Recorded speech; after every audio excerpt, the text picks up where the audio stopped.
Everybody, I'm John Van Duzer, CPA and partner with James Moore and Company, and I'm here with Daniel Rocani and Elena Davis, and we're your Biden tax update team. So I have a really quick video for you today. Congress was out last week, and so there wasn't a whole lot going on.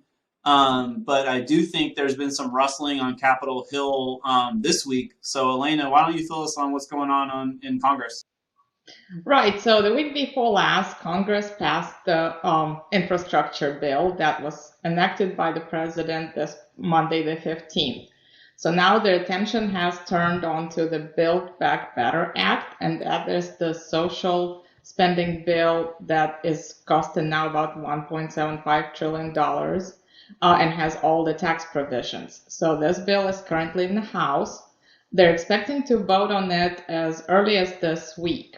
However, the moderate Democrats had tasked the Congressional Budget Office to do a full analysis of this bill to ensure that there is enough revenue generated in the bill to cover all the spending without adding onto our national debt.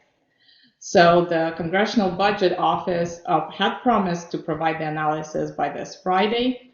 We'll see if that happens. So if the House passed the bill, then it moves on to the Senate. Now the Senate is evenly split, and with no Republicans supporting this bill, they need all 50 Democrats to vote for the bill. This will allow the Vice President Harris to cast additional vote and move this bill forward. Now the Senate can pass the bill the same version as the House had, or they can make amendments if they don't agree with something.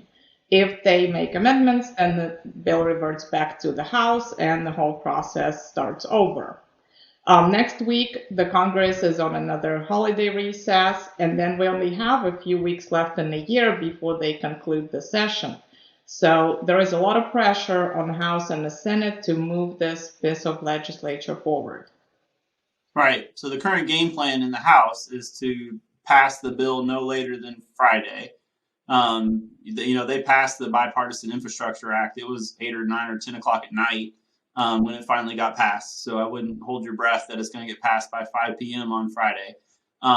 So they're working on passing that. If they do pass it, then it'll go to the Senate. The Congress is off next week, which is Thanksgiving. So it'll be the following week before the Senate takes it up. If they don't pass it, then presumably the House would have to pick it back up after Thanksgiving, and everything is, getting further and further down to the wire. There's also a couple other nuances floating around in Congress, Daniel, that potentially could impact the ultimate passing of this bill. So why don't you fill us in on what else is going on in Congress that could have an impact here? A couple months ago, Biden signed a short-term spending bill, basically so that we didn't have a government shutdown. This bill, though, only gets us funded until December 15th.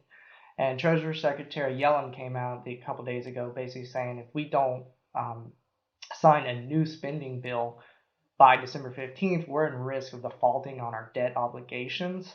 So it's pretty important that we get something signed before then. Also, before the end of the year, we always got to do our defense spending authorization bill. Why this is important is this can be bargain chips for both sides because this legislation has to get passed by basically the end of the year. And they can use these bargain chips for the Build Back Better bill.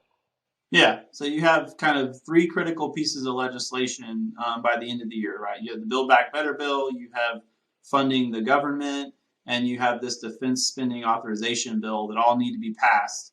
We're running out of time because, it's going to be the first week of December before Congress is able to take these bills up in the Senate.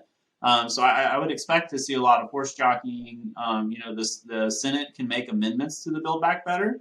So when it was introduced by the House, there were a lot of provisions that were stripped out of that bill, like the rate increases, the estate tax decrease in the exemption. There's a lot of favorable things that got modified in this bill. Well, the Senate has one more bite at the apple to basically put all that stuff back in there. And Senate leadership desires that. If you go read all of the stuff that Senator Wyden from Oregon posted, he posted a lot about a lot of the things he wants to do.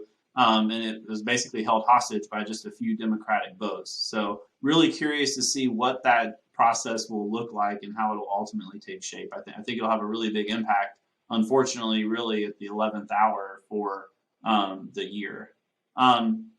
So that's all the time we have today. Again, we just wanted to hop on and have a really quick short video. We will be off next week for Thanksgiving, but we'll be back the first week of December. We'll cover what has happened, whether or not the House passed the bill, what the status is on the Senate, and any changes or things that you can expect as we kind of round out the year and ultimately get to whether or not they're going to pass this thing. So thank you.